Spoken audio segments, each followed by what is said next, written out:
It was a calm morning at Arlington National Cemetery. The air was cool and quiet, and the marble plaza around the tomb of the unknown soldier shined softly in the early light. The only sound was the slow, measured footsteps of the tomb guard walking his path. Each step was exact, each turn sharp. His uniform looked perfect, not a single wrinkle. The rifle on his shoulder reflected the light with a silver line. Visitors stood behind the low rope, watching in silence. No one dared to whisper. Everyone knew that this place was not like any other. It was sacred ground.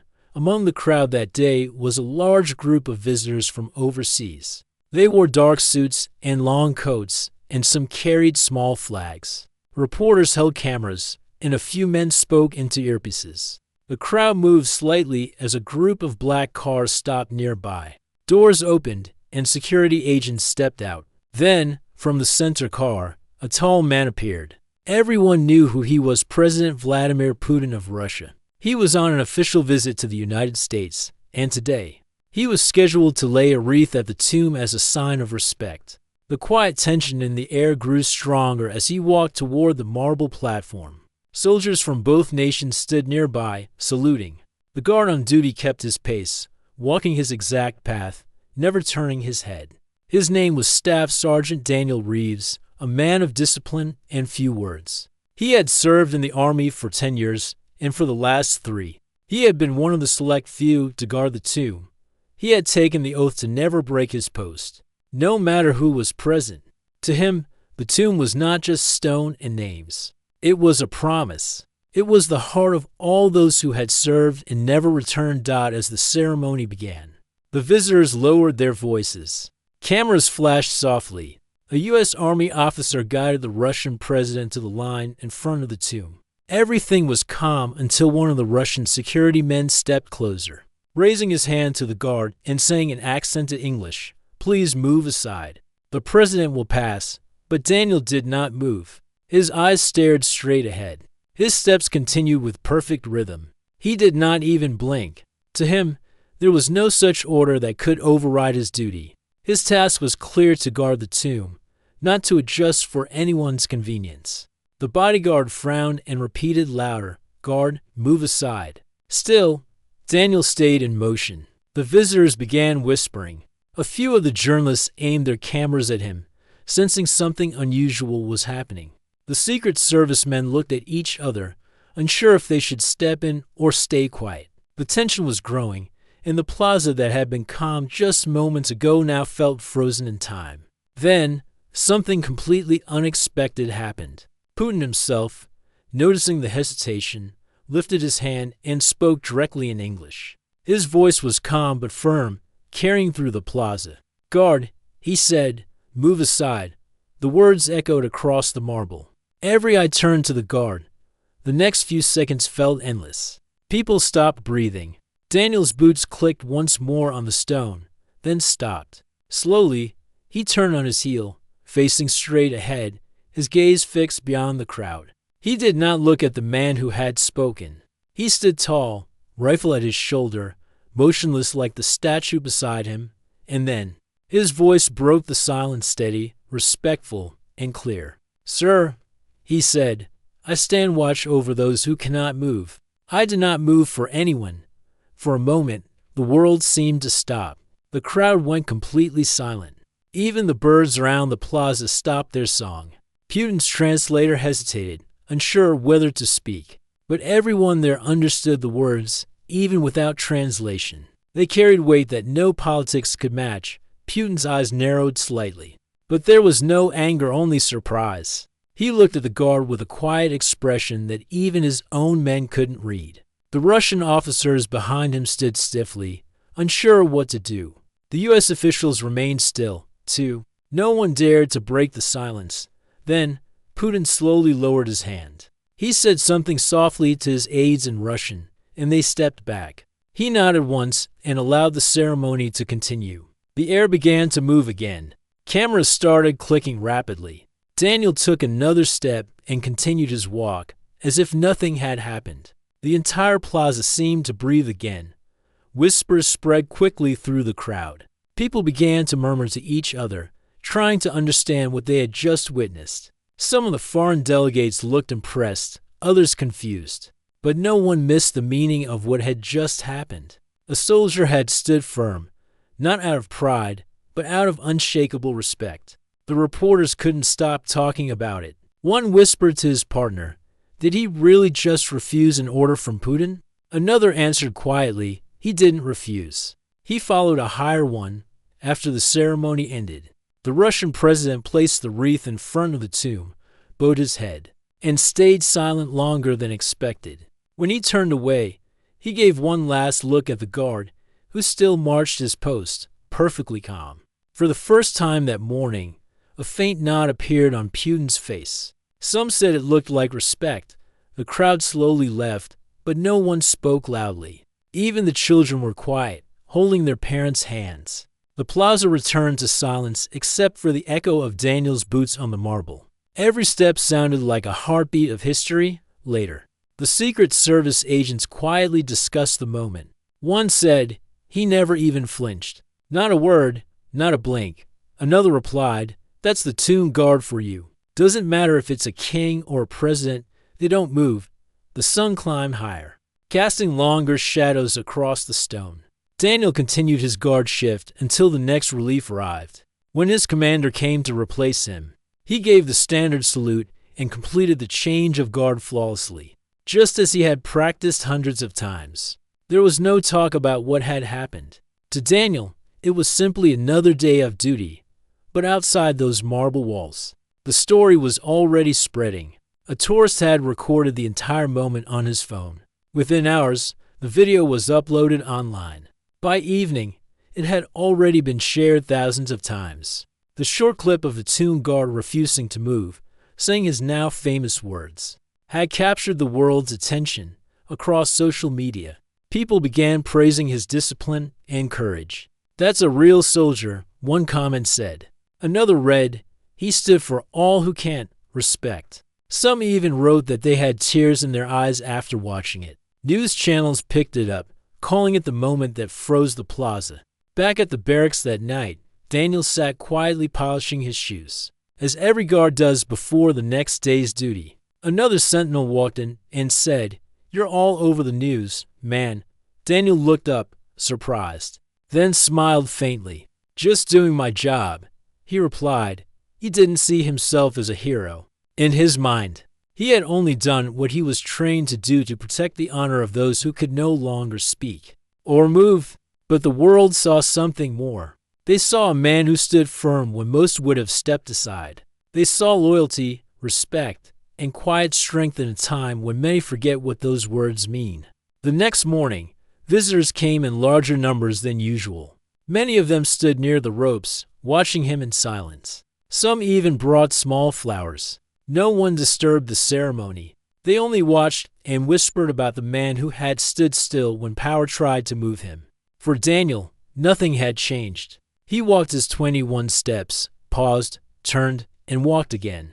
His face remained calm, his eyes forward. The world could talk all it wanted, he still had a job to do. He would do it until his relief came, until his duty ended, and even then, his respect for the unknowns would never fade. Far away, in another country, the Russian president reportedly spoke about the event later that evening. He told his aides that what he had witnessed was not defiance, but honor. He said quietly, "That man reminded me what service truly means." No one at the plaza that morning had expected a moment like that.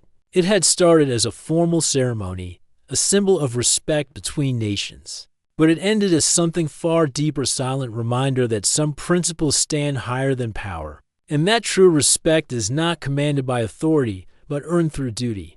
That morning at Arlington, the soldier's calm words froze a world leader in place. And though Daniel Reeves went back to his routine as if nothing had happened, the world had already taken notice. His voice, steady and respectful, would echo far beyond the marble walls of the tomb, reminding all who heard it that duty, when done with heart, becomes something eternal. By the next morning, the video of the tomb guard had spread everywhere.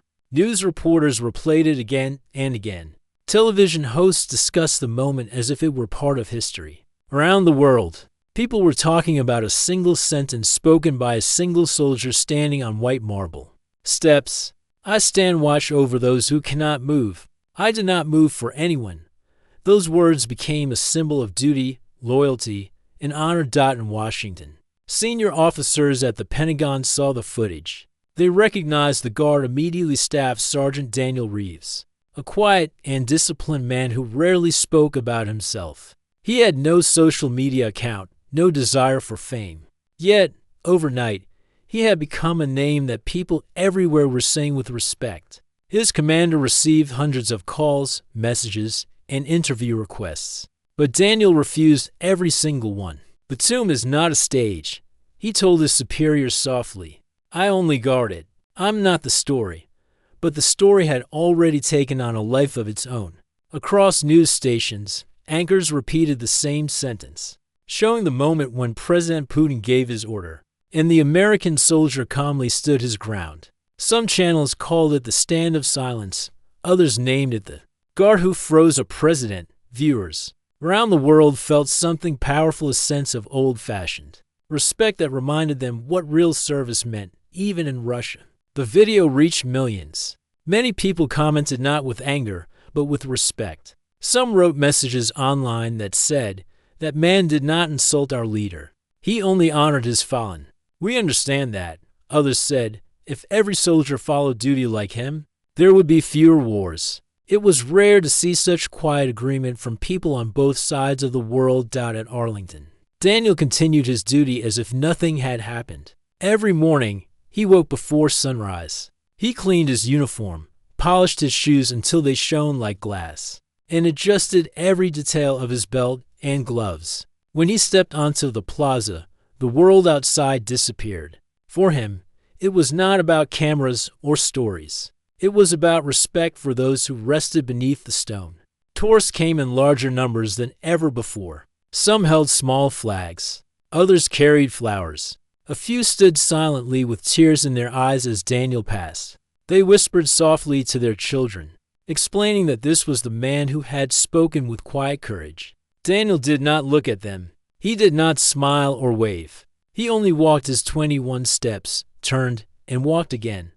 One afternoon, a reporter managed to catch him after his shift. "Sergeant Reeves," the man said kindly, "do you understand how many people around the world respect you now?" Daniel gave a calm smile and replied, "They respect the tomb, not me. I'm just the one who stands here."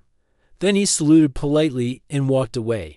The reporter stood speechless. At the White House, the story also reached the president. During a briefing, one of his advisors mentioned the video. The president paused, watched the clip quietly, and then said, "That soldier showed the world what it means to be American without saying a single political word." He later asked the Army to deliver a personal letter of thanks to Daniel, praising his professionalism and respect for the sacred duty. The letter was short but powerful. It said, "Your silence spoke louder than speeches. You made your country proud." Meanwhile, in Moscow, President Putin himself was asked about the event during a press conference. A journalist asked whether he felt disrespected when the U.S. tomb guard refused to move. Putin leaned forward, thought for a moment, and replied in a calm voice, "That man was doing his duty. I respect that. He stood for something greater than himself. It was not an insult, it was honor."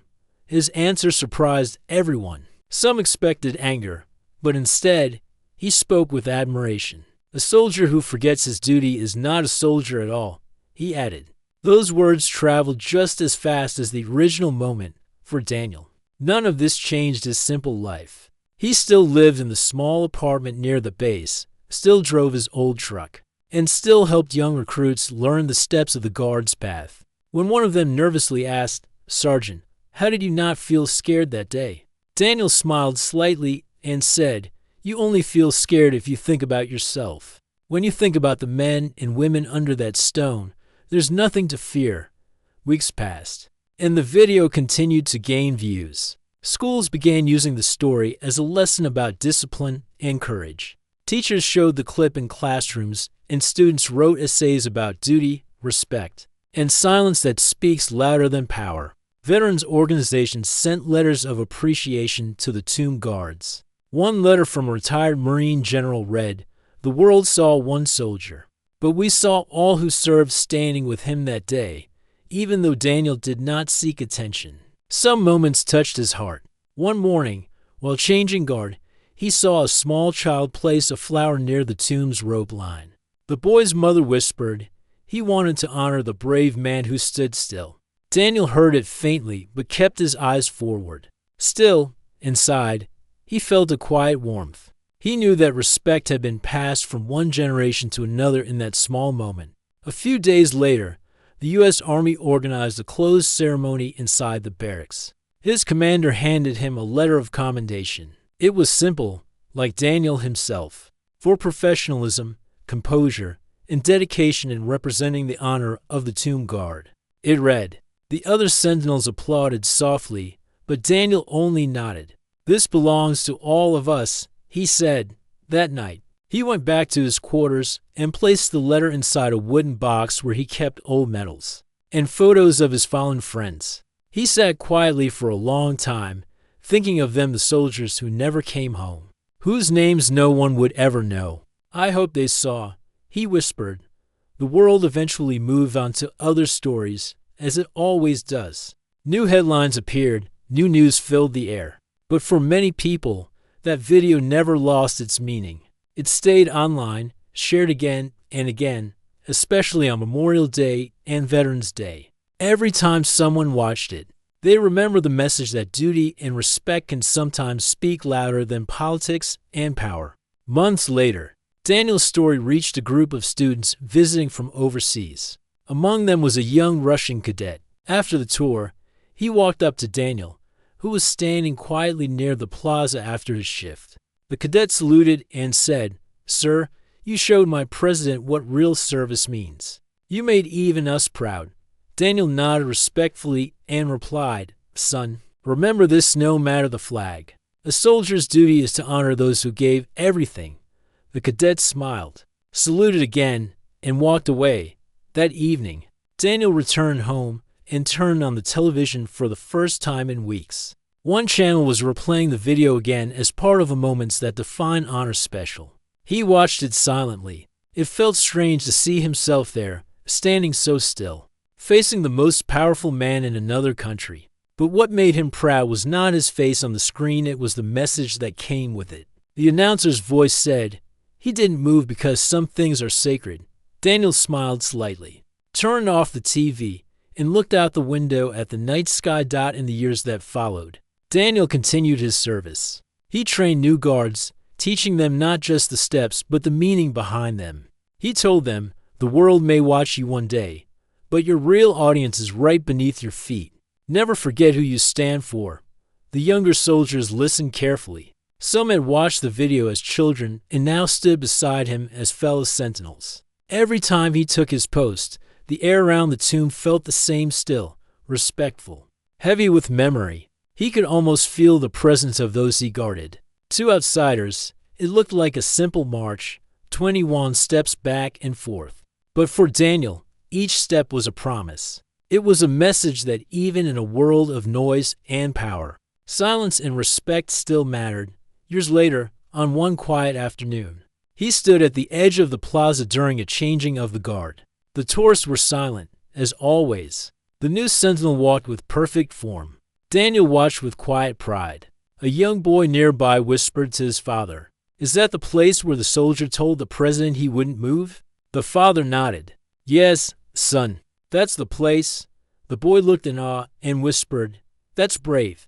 Daniel turned away softly, not wanting to draw attention. He smiled faintly to himself and thought, "Brave are the ones who rest there. I just stand for them."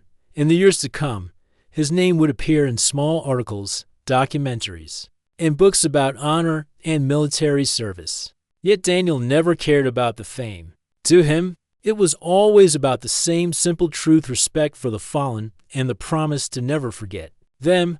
Whenever he visited the plaza alone after retirement, he would stand at a distance, listening to the faint sound of the sentinel's boots striking the marble. That sound was the heartbeat of the place, steady and timeless. He knew that long after he was gone, others would walk that same path. carrying the same spirit of devotion. That one morning when a world leader gave an order and the soldiers stood firm had become more than a viral moment. It became a quiet reminder to millions of people across the earth that there are still men and women who believe in something sacred, who hold their ground not out of pride, but out of love and respect for those who gave everything. And so, the world remembered that day not as a clash of power, but as a symbol of peace, duty, and honor.